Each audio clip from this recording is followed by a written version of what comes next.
Voilà, donc je vous montre aujourd'hui comment changer sa noix de kick en fait. Donc si, voilà le carter, ici le kick, si quand vous appuyez, ça ne démarre plus le scooter, ou alors quand vous roulez directement, vous entendez un bruit très strident.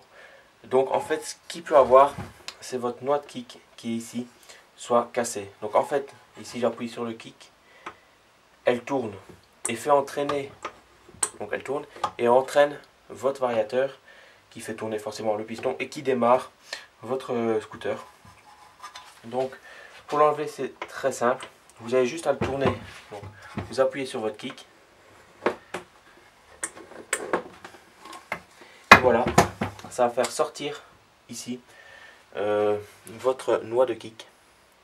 Donc qu'est-ce que c'est? C'est ici un engrenage qui se prend ici et qui fait tourner celle-ci.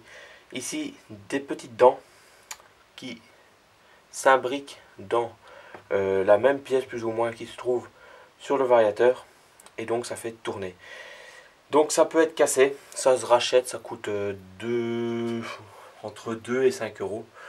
Et en fait c'est très simple à retirer. Donc ici on voit qu'il y a une pince en fer. Il vous suffira de la retirer. Donc ceci et ça.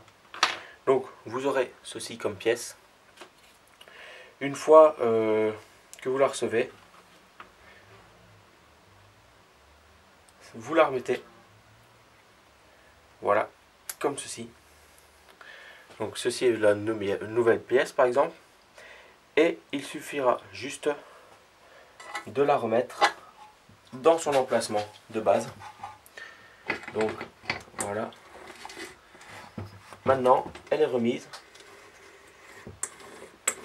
Voilà. Et ça refonctionne à ce moment-là. Donc on voit qu'elle retourne. Donc c'est très simple. Ça coûte pas cher et ça vous évitera d'aller chez un mécanicien qui vous fera payer assez cher.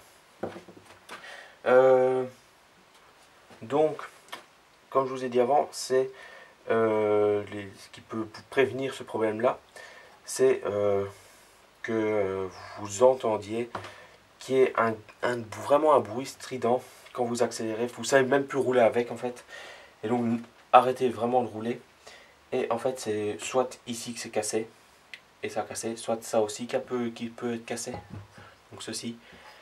À ce moment-là vous arrêtez, vous commandez la pièce selon ce que c'est, vous vous renseignez bien.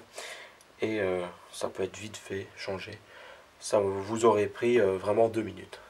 Enfin voilà, j'espère que ça vous a plu comme petit tuto. À la prochaine fois.